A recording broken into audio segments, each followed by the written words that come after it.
Good morning, everybody, and thank you very much for allowing me to participate in this conference.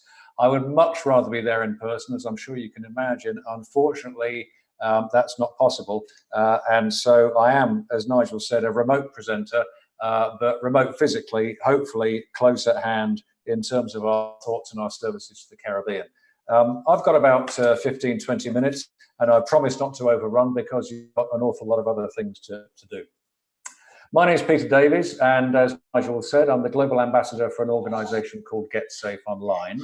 I'll tell you a little bit more about our involvement in the Caribbean later, but for the moment, suffice to say that Get Safe Online is an organisation that provides freely accessible public information and awareness about online safety. Why we do it will become apparent from the things I'm about to say. And towards the end of the presentation, I will just mention the project we're involved in, which is delivering the same service as we do in the UK to 12 countries in the Caribbean. I may have had the pleasure of meeting one or two of you previously, in which case it's good to renew acquaintance by any means. To those who haven't met me before, we're a UK-based organisation. My previous history includes working in cybersecurity as a law enforcement, and also since then working in a few places around the world in cybersecurity. So, what am I here to say? Three key things, really. And if only I could get this working, you would see what the three key things are. Excuse me a moment.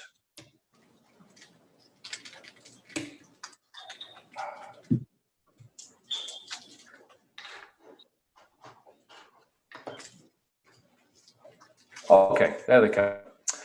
Point one, cybersecurity is first and foremost about human beings, not technology. I'll explore this in a couple of examples in a moment.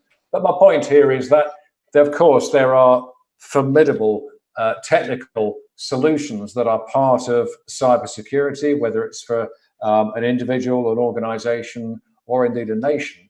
But my point is that you cannot ignore the human factor in any aspect of cybersecurity. And in actual fact, it's often the human factor that can be the biggest failing or the biggest success. I'll come on to the other points in a moment, but first let me develop that.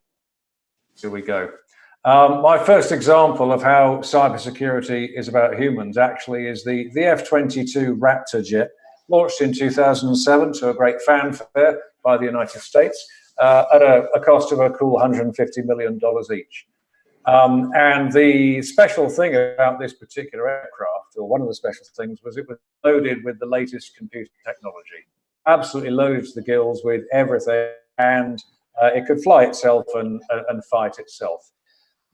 On the 11th of February 2007, during the early stages of its operational use, 12 F-22s failed mid-flight between Hawaii and Japan. And they failed because of a major software fault which crashed the navigation and communication systems on each of those planes. Well, in theory, the failure was a software failure, but it actually arose from the fact that the planes were flying across the international line in the wrong direction. And somebody had forgotten to program the software and program the planes to understand it would be okay if in certain circumstances the clock tripped back by 24 hours. If it wasn't actually for the fact that support vessels and support craft close at hand, it might have been a tragedy of massive proportions. As it was a glitch and an embarrassment. But my thesis is it wasn't a technical glitch, it was a human failure to design the technology well enough. Another example, closer to home for me, I was living in London in 2011. And as you will see from this sad picture of part of central London, there were some very serious riots. My point here is that actually it seems more convenient often to blame the technology than to blame human beings. And curiously, during the London 11, a lot of the press coverage focused not on the underlying social concern or on who was responsible for the riots or happening again, nor indeed on the law enforcement activity. They actually focused on the fact that rioters were messaging each other via BlackBerry, to the point where the coverage pretty much suggested that the BlackBerry was to blame for the riots, which is a classic way of appalling technology and failing to understand the human in the system that actually makes the difference. So the technology obviously needs fixing. The technology works. The technology can amplify, multiply, and do all kinds of things with human activity. But ultimately, it still reflects human activity. It doesn't direct it. It doesn't drive it. These are historical examples. Let me use another, a bit more current, not just in the Caribbean, but around the world. And this is about the human mindset, about understanding cybersecurity. Now, the fact is that any strategy to tackle cybersecurity needs to start with a firm understanding of what is happening out there and what the threats actually are. The problem is that actually at the present time, a lot of organizations, a lot of countries possibly have an approach of either not wanting to listen to what's going on out there, what the reality of cybersecurity threats as they individuals and countries, or not perhaps having invested in the capacity and capability to listen particularly well. And the problem with that is simply not listening and not having good, valid reporting processes that are used energetically and people are to use, means that we are blindsiding ourselves as to an understanding of what the cybersecurity phenomena actually are. Clearly, the better mindset, and of course, see this, is to listen carefully. And I have seen some really good examples of excellent reporting systems and understanding that the need is there to drive reporting, to accept that it may look as if the problem's getting bigger, when what actually is bigger is the ability to understand the problem and then respond. And of course, if we lose the mindset of not listening and start encouraging the reporting of cybersecurity issues and then turn those reports into intelligence, lo and behold, what do we get? We start getting some victories, we start getting wins, and we start defeating some of the cybersecurity threats that face us. I don't know where that photo came from. I understand it was some sporting event recently. I don't really understand these things. Here's another example, and I hopefully I've made my point already, but I will just show this example as well. This is, some of you may recognize this. This is about WannaCry, which arguably the most successful and most widespread ransomware attack that really took in 2017 and affected a number of organizations around the world.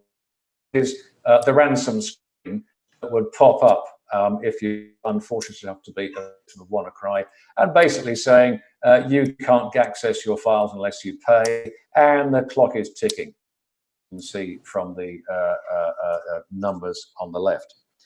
Now, this affected an awful lot of organizations, and it affected the worldwide.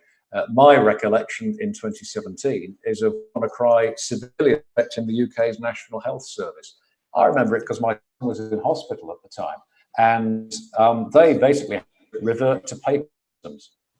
And you can imagine if you have a loved one who is in intensive care, receiving a lot of treatment, needing all the data about their case and their recent x-rays to be assembled and analysed by doctors in quick time, what it's like to realise that people can't use their computers, have to go back to paper. Obviously, WannaCry was a successful technical means of exacting ransom, and it's one of the best known. But actually, I would argue that, again, WannaCry is human failing.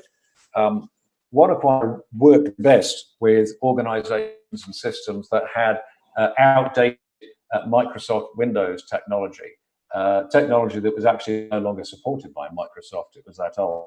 And so actually the vulnerability of the UK's National Health Service to WannaCry was really dictated by the act of ransomware itself, but it was defenseless because somebody had decided it was okay not to upgrade the software and okay to spend the money on something else instead.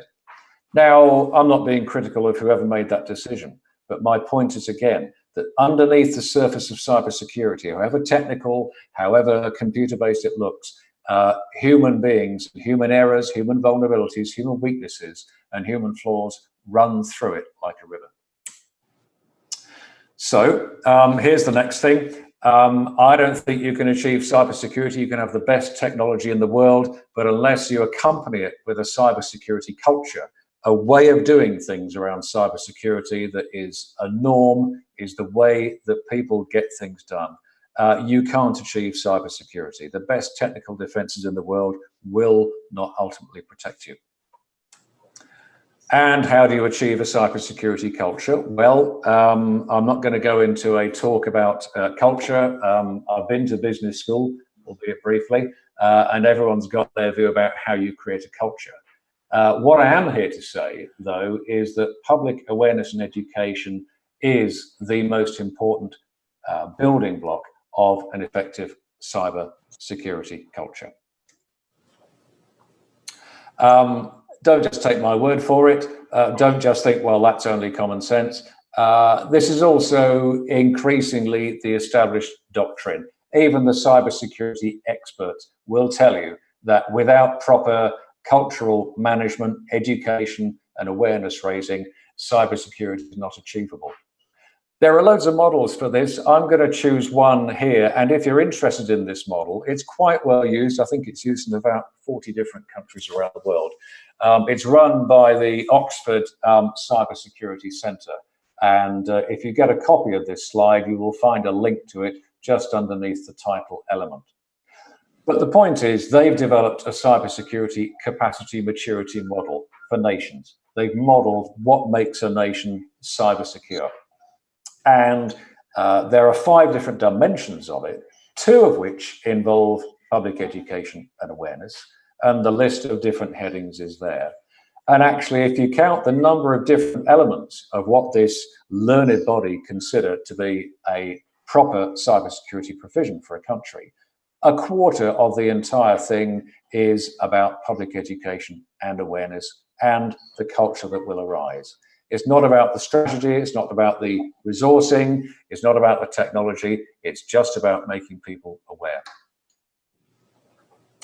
And here's my take on what you can achieve through effective education and awareness. And at tactical level, of course, you can actually let people know how they might be vulnerable. The fact is, in many parts of the world, people don't know how vulnerable they are. And of course, that simply aggravates their vulnerability. People have no authoritative, independent place to learn about it. And people desperately need to be told of the mistakes they can make online and how to protect themselves. So education and awareness, as well as making people realize the risks, can inform them about how to protect themselves and protect each other. And obviously, cybersecurity, I would argue, has parallels in personal life and business life. If you're concerned about a teenage relative or an elderly relative getting caught up in some kind of scam or other kind of threat online, there are parallels to be drawn in those things and the kind of threats that might affect your organization, your public service. So this is not just about people looking after themselves, it's about enabling them to look after each other. And of course, once you've learnt what the risks are, actually you can learn better how to protect the people you work for, the people you work with, and the people you serve.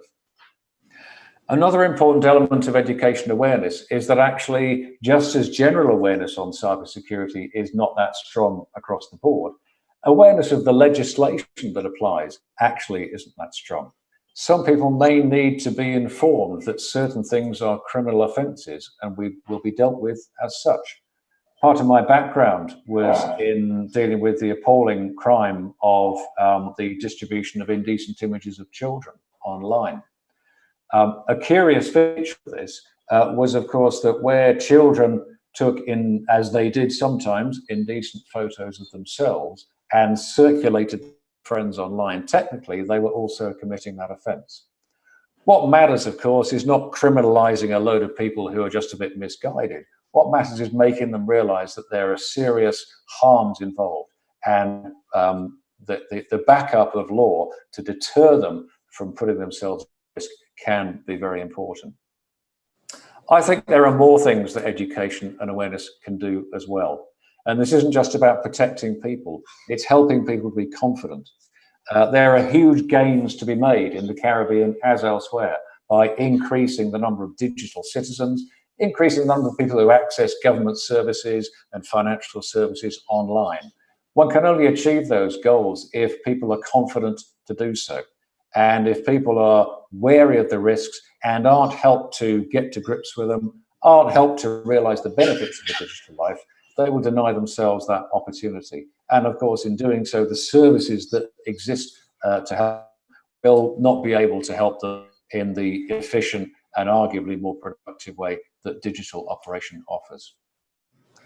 Here's another thing I think that we maybe overlook. You're all cybersecurity professionals, you're cyber aware business people and officials, but there's another generation that's got to come.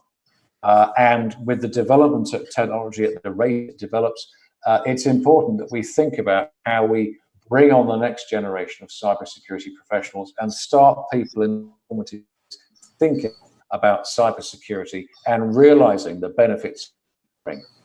I think that's a significant longer-term benefit. Another longer-term benefit is that actually strategic decision makers, people in immense positions of power, even making those critical decisions, need to have the same amount of cybersecurity awareness as everybody else. It's really difficult sometimes to admit there are stuff you don't know, and actually making sure that people in the position of making significant strategic decisions affecting a whole country or a whole community, it's important they have the awareness they need to make sure decisions are the right ones. And my final thought on this is actually the internet has been, pretty much its entire existence, of a moral vacuum. You can find all kinds of things going on there that arguably would be much less easy to go on in the analog world, in real life, as people of my age tend to call it. And I think it's really important it's important to create a moral framework, an ethical framework that tells people what's okay, what kind of online behaviors are all right, and what kind of online behaviors aren't.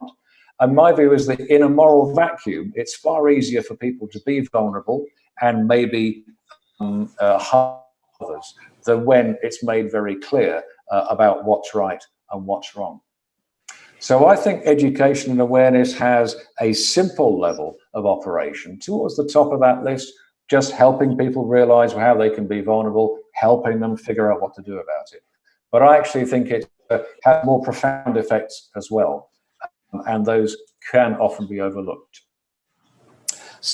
My basic message is, please don't forget about public education awareness in the course of thinking about cybersecurity.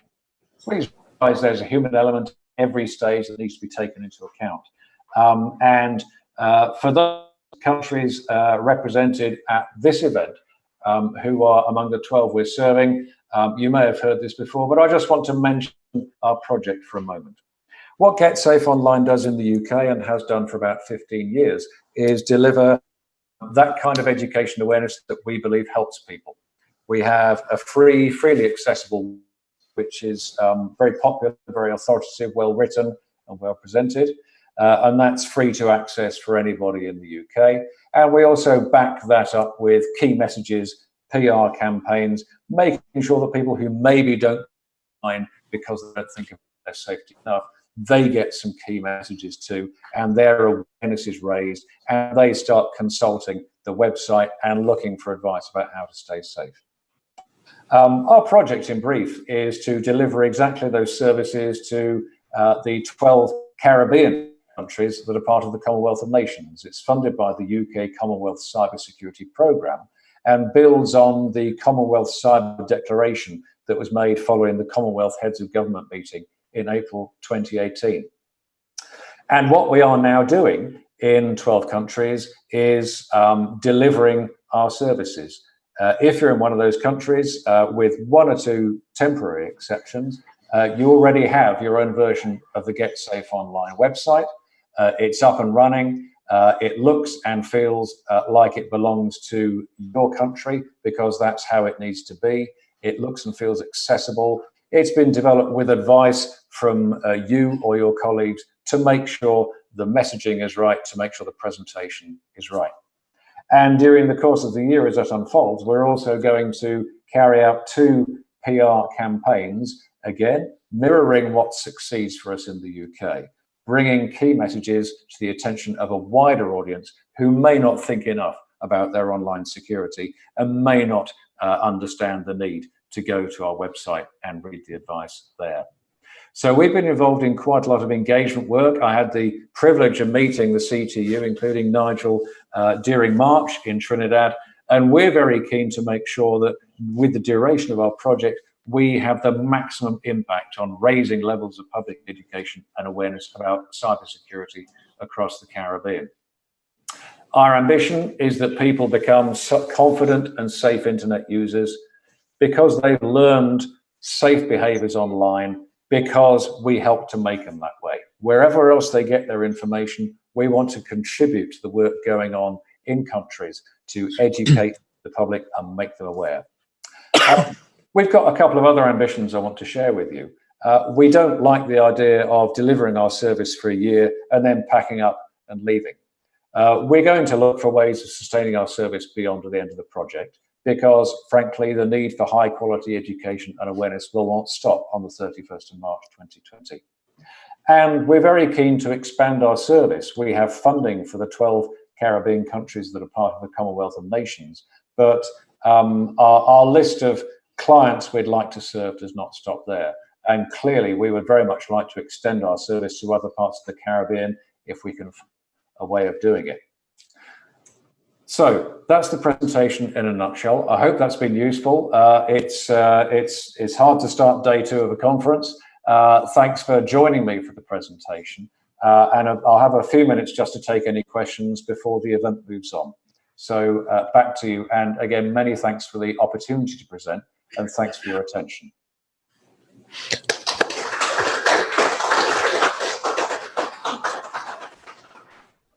Thank you very much, Peter. Did you mention who are the 12 Caribbean countries? Do you know what? I dread people asking me that because I've got a memory like a sieve. But I will try and rattle them off. Bahamas, Belize, Antigua and Barbuda, Jamaica, St. Kitts and Nevis, St. Lucia, St. Vincent and the Grenadines, Guyana, Grenada. We hope to be working in Trinidad and Tobago very shortly. I expect some of you have been counting. Have I got to 12 yet, or have I still got to think of a couple more? You got to 10. Okay, right. Well, if you give me a moment, I'll get myself to 12. This is highly embarrassing for me, and I should have prepared. What about Dominica or? Yes, Dominica. Thank you. Apologies to anybody from Dominica there. I had a fantastic there. Please don't take the fact that you slipped my mind. St. Kitts and Nevis, maybe? I think I mentioned St. Kitts and Nevis. Let me just check. Barbados. How could I forget? Barbados, right, Barbados. That's what it is, yeah. Apologies to anybody from those 2 countries. I really should have prepared better. Thank you for the question. All right. We can take any questions or comments from the room for Peter. You? Yeah, Mike. Just a second, Peter. I think we have one comment at least.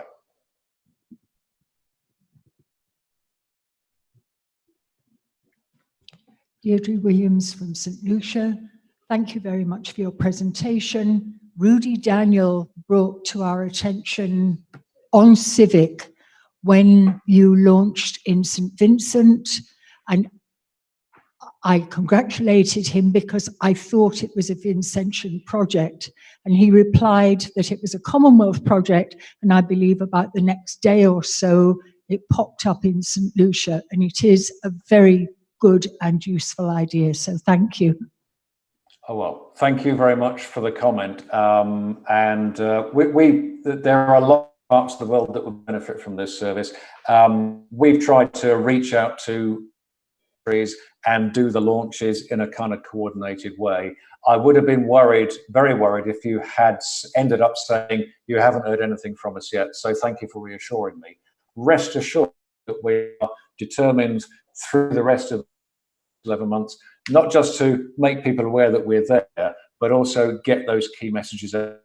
And we want to target particularly people and an older generation who may not be digital native in that process. But thank you for your comments, and I'm glad we're welcome, and we're proud to serve you, as we are proud to serve all those countries.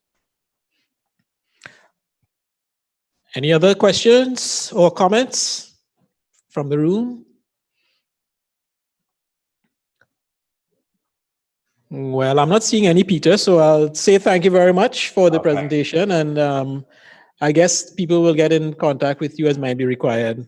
Absolutely, and if anybody wants to get in contact with us, then absolutely. Nigel has our details, and you'll find. Thank you very much. Yes, thank you. Thanks again. Thank you.